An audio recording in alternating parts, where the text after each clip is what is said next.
Hubungan bangsa Indonesia dengan objek hukum agraria. Hukum agraria dalam arti sempit yaitu merupakan bagian-bagian hukum agraria.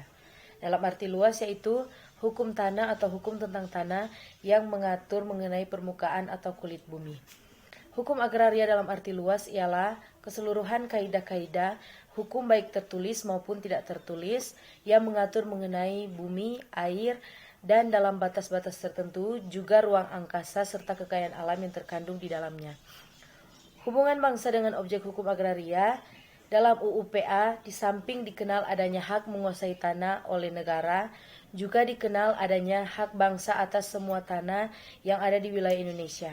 Hak bangsa ini diatur dalam pasal 1 ayat 1, 2, dan 3 yang berbunyi, Pasal 1, seluruh wilayah Indonesia adalah kesatuan tanah air dari seluruh rakyat Indonesia yang bersatu sebagai bangsa Indonesia. Pasal kedua, seluruh bumi, air, dan ruang angkasa termasuk kekayaan alam yang terkandung di dalamnya dalam wilayah Republik Indonesia sebagai karunia Tuhan Yang Maha Esa adalah bumi, air, dan ruang angkasa bangsa Indonesia dan merupakan kekayaan nasional. Pasal ketiga, hubungan antara bangsa Indonesia dan bumi, air, dan ruang angkasa termaksud dalam ayat 2 pasal ini adalah hubungan yang bersifat abadi. Menurut penjelasan tersebut, hak bangsa Indonesia atas bumi, air, dan ruang angkasa dan kekayaan alam yang terkandung di dalamnya adalah kepunyaan bangsa Indonesia dan merupakan kekayaan nasional. Menurut pasal 1 ayat 3, hubungan bangsa dengan sumber daya alam tersebut bersifat abadi. Artinya, hak itu berlangsung selama-lamanya tanpa ada batas waktu.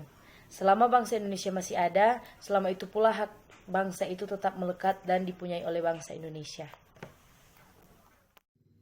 Selanjutnya, pasal 1 ayat 1, 2, dan 3 tersebut memberikan penjelasan umum nomor 2/1 yang berbunyi demikian.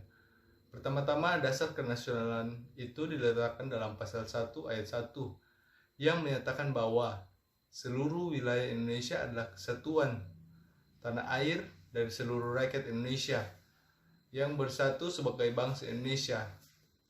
Dan pasal 1 ayat 2 yang berbunyi bahwa seluruh bumi, air, dan ruang angkasa termasuk kekayaan alam yang terkandung di dalamnya dalam wilayah Republik Indonesia sebagai karunia Tuhan Yang Maha Esa adalah bumi, air, dan ruang angkasa bangsa Indonesia dan merupakan kekayaan nasional.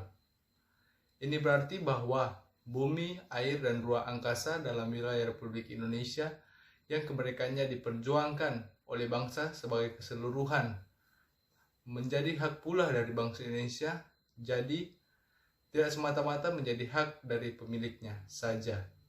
Adapun hubungan antara bangsa dan bumi, air, dan ruang angkasa Indonesia adalah hubungan yang bersifat abadi.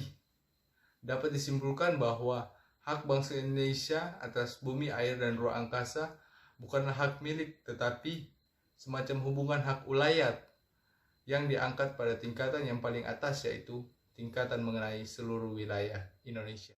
Hubungan hukum negara dengan objek hukum agraria. Ruang lingkup hukum agraria. Bunyinya sebagai berikut. Hubungan hukum antara bangsa Indonesia dengan bumi, air, ruang udara, dan kekayaan alam yang terkandung di dalamnya.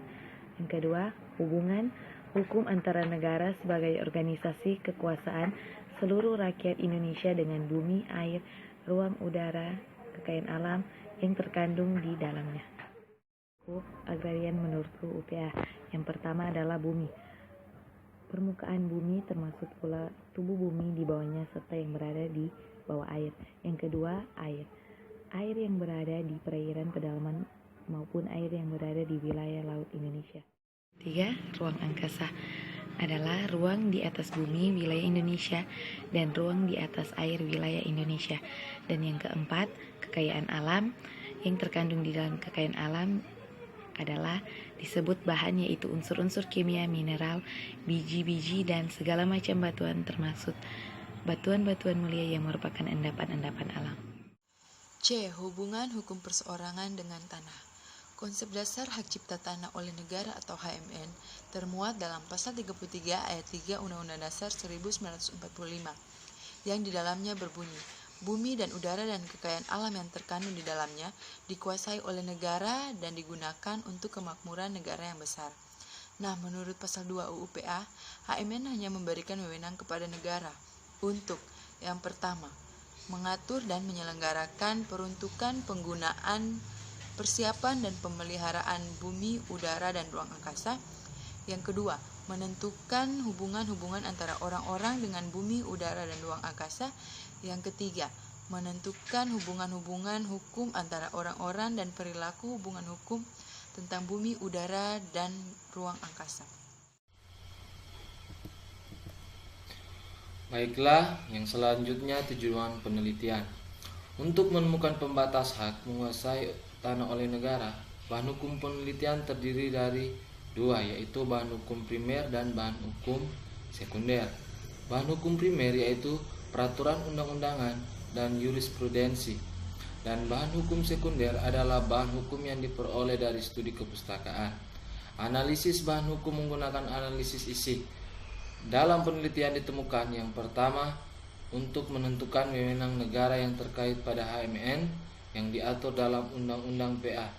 Yang kedua, menerapkan wewenang negara yang bersumber pada HMN terhadap hak ulayat.